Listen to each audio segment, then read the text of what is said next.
Young love can be likened to a flame, mysterious and mesmerizing, but also hot and fierce. On today's case, Ms. Hardy says that when her relationship with her first love, Mr. Hewlett, unexpectedly blossomed into parenthood, she thought that flame would last forever. What she hadn't counted on was for Mr. Hewlett to not pay bills, ignore his parental responsibilities, and come home smelling like cheap body mist. Now, she says the fire is almost out, and with the help of her mother, Mrs. Caudle, she plans to end this relationship today. Let's hear their case.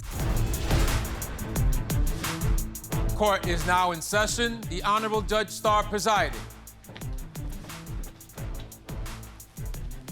Your Honor, this is the case of Hardy versus Hewlett. Thank you very much. Ms. Hardy, you are here today because you say you could no longer take the disrespect Mr. Hewlett has shown you for the last 3 years. You say he is irresponsible with money, doesn't support you, and you believe he has cheated on you. You want his focus to be on raising your 2-month-old child. Yes, Your Honor. And Mr. Hewlett, you say you are appearing in court today to save your relationship. You say your family is at stake and becoming a father was the happiest moment in your life. You admit to your past mistakes, but feel that doesn't warrant breaking your family up. Yes, Your Honor. Okay, so I know, Ms. Hardy, your mom is here to support you and also to be a witness, but we will get to you a little bit later, Ms. Caudle, but I want to make sure that we understand why we're actually here. What brings us to court today, Ms. Hardy? Well, Your Honor, I'm here today because I just want to end things with Isaiah. He doesn't help at home with bills. He doesn't help with our child. He just want to party, hang out with his friends, and just go out all the time, and I'm just over it. I'm just ready to end it. And you say you're ready to figure out how to just be a co-parent at this point. Yes, ma'am. I'm just ready to just go, whatever we have to do, go through court or anything. He can always see on the weekends, but I'm just over it. Well, we are going to find out what Mr. Hewlett has to say to that because Ms. Hardy says it's enough already. Mr. Hewlett, what do you say? Ma'am, I really gotta say this relationship, I ain't leaving back without her, you know? We got some problems we really need to fix and work on, and together we can do those things for our baby, but I ain't leaving here without her. So you are saying you think that the problems can be overcome, is that correct? Yes, ma'am. I think, you know, a whole lot of these things are just misunderstandings. So let's see. Ms. Hardy? Yes, Your Honor. I see how we got to court here today. Tell me how you met, because you all seem awfully young to me. What are you, 21 years old? Yes, ma'am. And Mr. Hewlett is 22? Yes, Your Honor. It's young. That's really young to be making all these life changes. So tell me how you met. Well, we met back in 2019 at a grocery store in Huntsville. I was working in the front department, and he was working in frozen foods. He ended up asking me to be his Valentine, and since then, we started dating, and then I ended up getting pregnant. So that was just like... It just took a toll on us, really. Absolutely. That's when it went downhill. You know, Ms. Hardy, because hindsight is 20/20, because the baby's here right now, but you all didn't really have an opportunity to just date and have some fun and go to the movies and break up and make up and break up and make up, because that's what young people do. You know, you have to sort of get to know each other. And you jump straight from being somebody's Valentine to being somebody's mama. That's a lot for a young person. A lot. And I'm pretty sure your mother has said that. That's a lot. That's a lot to take on. Mr. Hewlett, were you ready to become a father? Well, I'm gonna be real with you, Your Honor. I was ready to be a father. I mean, this was something that we actually asked for. Like, I mean, me and her sat down and prayed for it, you know? This is the one thing that we really wanted, you know? So you actually planned at 20 years old to be ready to be a father and take on those responsibilities? Well, in my opinion, you can't really ever plan to be the perfect person. Oh, I'm not asking you to be perfect, but I'm talking about planning to be a father. Now, let me talk to you about planning to be a father. Right. That would mean having a job that you can, with 1 or 2 incomes, support a household. Right. Either you're going to rent a home or you're going to buy a home. You're going to need to make sure that the electricity is going to be on every single day, that the water is going to be paid, that if you want to watch television, you're going to need to pay for a cable bill or at least buy a Fire Stick and have some internet, okay? Right. You're going to need all of that. You're going to have 2 cell phone bills God forbid something should happen to the baby because you all are so young. Anything could happen. Baby could be born premature. You might need to have health insurance to make sure that the baby's going to be okay and that you're going to be okay. If there are any complications after the pregnancy, we need to make sure that Ms. Hardy either can stay home with the baby or be able to afford child care. This is what I'm talking about when I say you have to plan to be a father. Did y'all sit down and do any of that kind of planning? No, Your Honor. I bet you one of the foundation of your problems is money. Am I right, Ms. Hardy? Yes, ma'am. That's another issue. And our baby was actually premature. And I just guessed. I didn't know anything about it because these are the kinds of things that can happen. Yes, ma'am. She was born a month early. So that's another problem that we have. Money. Everything's been going downhill. He's very irresponsible with his money. He just spends it anywhere else he could spend it. He go to the studio, spend like $150 on that when that can go towards lights. He ends up spending it with his friends. He hasn't paid it in 2 months. Like, How do you afford your home? well, I asked the government for assistance, and that was kind of embarrassing for me. Well, no, let me tell you something. Public assistance is there for folk to use when they need it. I don't want anybody to feel bad about using public assistance, but what you don't want to do is retire on public assistance. You know what that means? Yes, ma'am. That you use public assistance to be your jump start for the rest of your life. This is so you can get yourself together so that you can provide for your child and for your family, and then you can start to make a future for yourself. So you don't need to feel embarrassed about needing some assistance. Yes, Your Honor. Fair enough? Yes, Your Honor. Okay. And what role are you playing, Mr. Hewlett, in all this? Your Honor, I'm the provider. I mean, I do exactly what I can, Your Honor. I understand you you do don't what do you it. can, but I'm talking about No. what you need to do. You see what I'm saying? It's a lot. One thing she can't say is that I'm not being real and I'm not being here. And with her and the daughter, Yeah, he's like, been there. I've Been been there there cheating. Yeah, because I got to tell you, I got a note here that says there's some cheating allegations. I had a pregnancy dream that Isaiah was cheating on me. Oh. So I ended up waking up, and I look over to my right, and here he is texting this girl.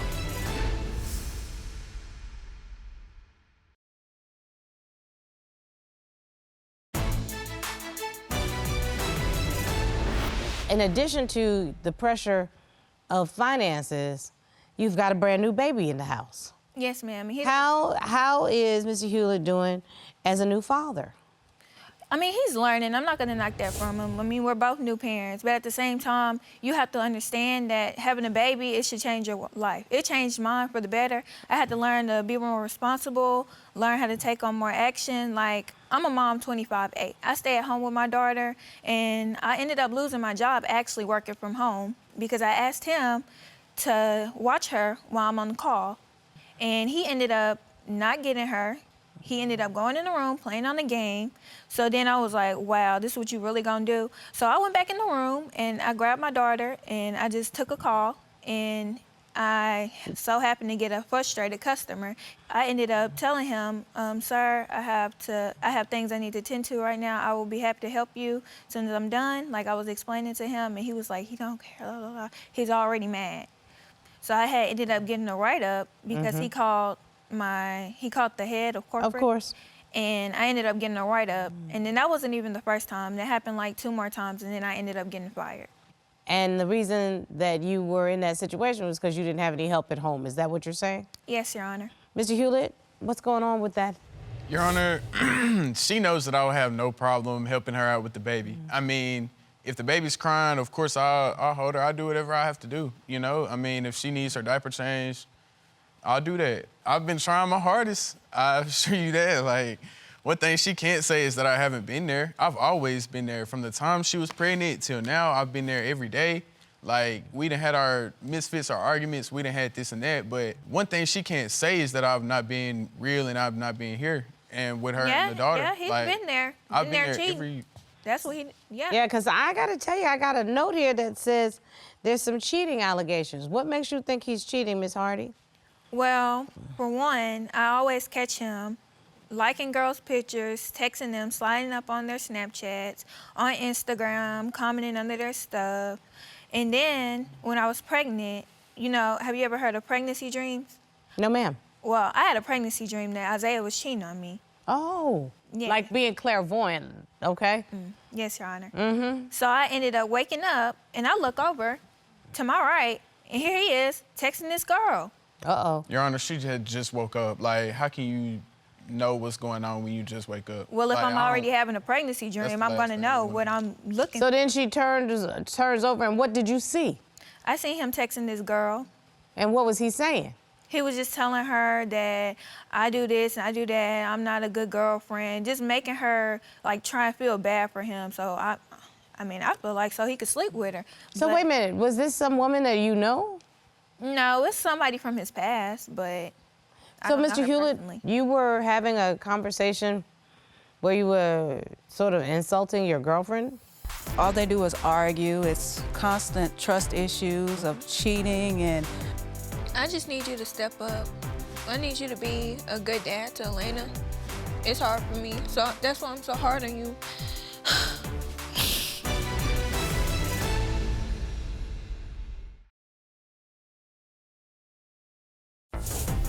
If you'd like your case to be heard on divorce court, call us toll-free at 1-877-311-2222 or log on to our website at divorcecourt.com. Missed a show? Watch full episodes on our streaming platforms and follow us on social media for exclusive content. You know how these bumpy relationships are. Yeah, I do. Her and I, okay, sometimes we would have a streak where we would just, we would come home and then we'd just be mad at each other, like, and, problems, they just happen. So we would break up, We always end up getting back together, so. But I'm talking about where she says, I turned over and you were there texting the girl. Were you there at the house? Yes, Your Honor. In the bed? While I was Yes, Your Honor, pregnant. broken up, though. We were not broken up because Well, I told you. baby, that's the weirdest breakup I have ever heard. That you are in the bed next to the person that you're broken up with texting another girl. I'm sorry. Mr. Hewlett, how do you think that that's respectful? Your Honor, I was just, of course I wanted the thing to work. Like, I know she's the one for me. She's the one that I want, I was just entertaining the stuff because she told me I was single. So, of But course. in her bed, you didn't even have courtesy enough to go in the bathroom and close the door? I have to imagine the reason that you brought your mother here, I bet you she's been saying, this is not good for you. Am I correct? Yes, Your Honor. She's stuck in the middle, okay? She's fair, and she doesn't, like, take sides, but she understands. I'm actually going to get her perspective because there is nothing like mother knowledge. And so I'm going to ask, ma'am, if you can join your daughter at the plaintiff's table. Will you introduce yourself for me? I'm Katrina Cottle. I'm Miracle's mother. Yes, indeed. Ms. Cottle, how are you? I'm fine. It's a How are pleasure you? to have you here. And as the mother of the plaintiff, what's your thoughts on this relationship? Because I'm having a little confusion, and something tells me you probably have had similar confusion thoughts like I'm having right now. Yes, ma'am. Well, Talk to me. I love my daughter. I will do anything for her, and I just want the best for her. But I feel like this relationship is more so bad than good most of the time.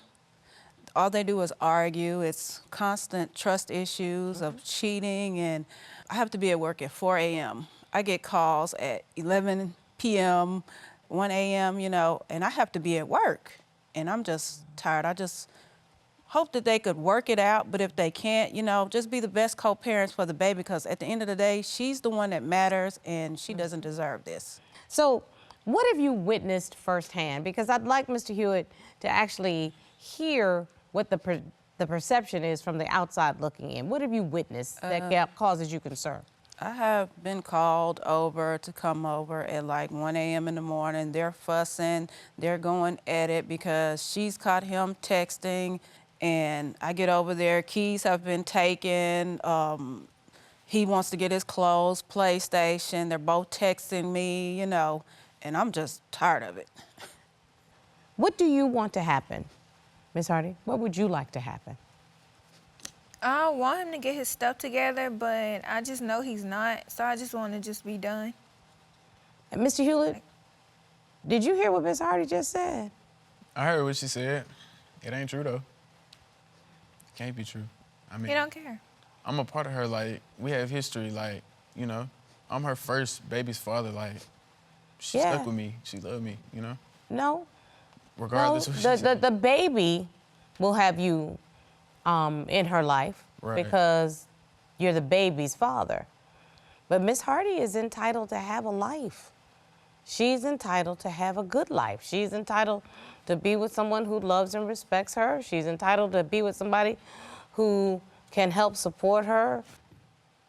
And if you can't step up and say that's what you're gonna be able to give her, then she might need to walk away. Ms. Hardy, have I summarized that pretty accurately? Yes, Your Honor. You need to tell Mr. Hewlett what you need to stay in this relationship. Otherwise, it's time for you to put a co-parenting plan in place. I just need you to step up. I need you to be a good dad to Elena. You know, I never had a dad growing up. My dad passed away. It's hard for me, so that's why I'm so hard on you.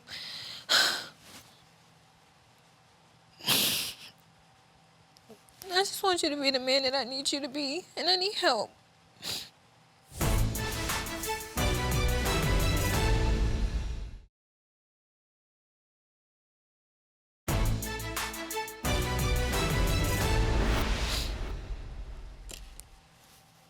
Mr. Hewlett, Miss Hardy, with a beautiful, sweet spirit, just asked you, can you be the man that she needs you to be? And be real honest.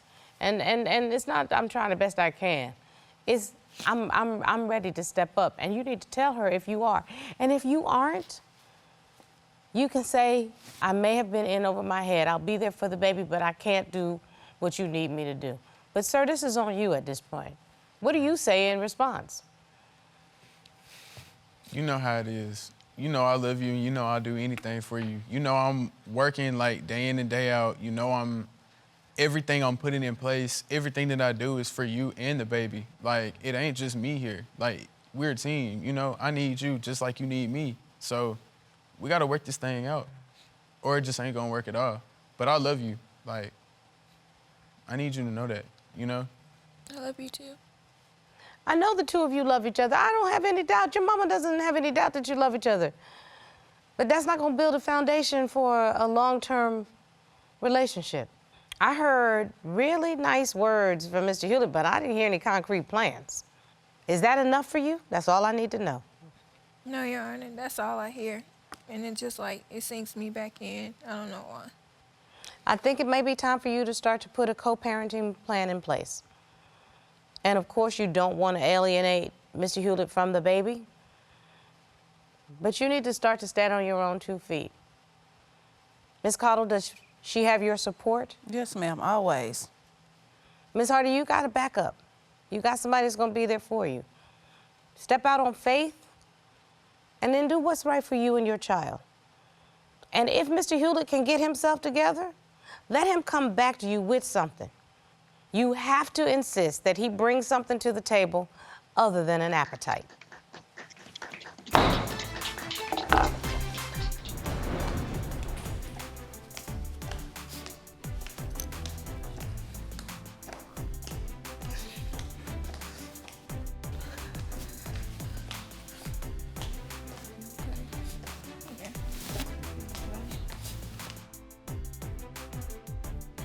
This kind of case breaks my heart because these young people clearly did not know what they were getting into. Life is not going to give you time to catch up. And I think she's going to figure it out. She's got a good support system with her mother. But this young man, they said they prayed for the baby. They should have prayed for the resources to take care of the baby. That's right.